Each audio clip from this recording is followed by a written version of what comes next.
সবার জন্য এক নিয়ম থাকা দরকার। স্পিকার মহোদয়ের কাছে আমার নিবেদন, আপনারা যদি টিএমসি কে পারমিশন দেন আমাদেরকেও দিতে হবে।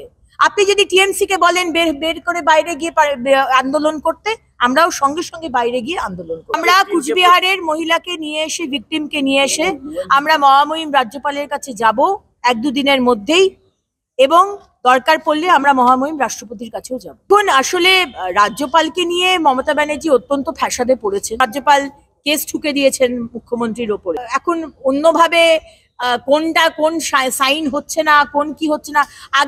আগের যে আমাদের অ্যাসেম্বলি হলো, আগের সেশন, তো সেখানে রাজ্যপালকে আমাদের স্পিকার মহোদয় ডাকলেন না কেন? ব্ল্যাকমেল করে ভয় দেখানোর চেষ্টা করবেন না মুখ্যমন্ত্রী, কারণ অনেক কিছু মানে কি বলবো, ভয় দেখিয়ে ব্ল্যাকমেল করে পার পাওয়া যাবে না।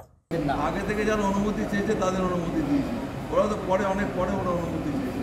ওরা যদি প্রথমে অনুমতি চাইতে না তো ওদেরটাই বিবেচনা করতাম, এ কথা কোনো অর্থ হয় না।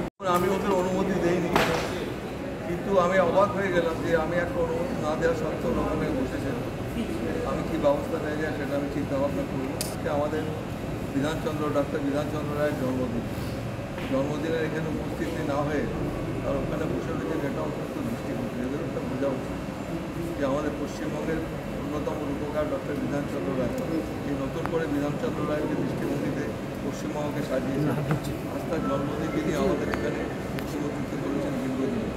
আজকের দিনটা অন্তত বিধানচন্দ্র রায়কে সম্মান জ্ঞাপনের জন্য ওদের এখানে আসা উচিত ছিল বলে আমি মনে করি। একটা পুলিশের তদন্ত করছে, পুলিশ দেখছে ব্যাপারটা, ঘটনার সবাই নিন্দা করেছে, এবং এই যে চোপড়ার ঘটনাটার যেমন একটা তদন্ত চলছে এবং যেমন একটা মামলা হয়েছে, এই ব্যাপারে আমার কিছু না বলাটাই শুনছি। অনেক ঘটনা ঘটছে, অনেক জায়গায় অনেক ঘটনা ঘটছে। পুলিশের কাজ পুলিশ করবে। আমরা আমাদের বিধানসভাতে যখন এই প্রসঙ্গ অবতারণা করবে তখন বিধানসভায় যাওয়া হবে। রাজ্যপাল এরকম অনেক বিল আছে যাতে সই করেননি, করা উচিত ছিল, জানি না কেন করেননি। আপনারা অবাক হয়ে যাবেন যে আজকে 3টে নতুন আইন পাস করা হবে, তার ইমপ্লিমেন্টেশন আজকে হচ্ছে। আমি তো একজন আইনজীবী, আমি দেখেছি যেভাবে আইনের বিন্যাস করা হয়েছে, এত বিভ্রান্তির অবস্থা তৈরি করা হয়েছে, জানি না আইনজীবীরা কীভাবে এটাকে সামাল দিতে পারবে।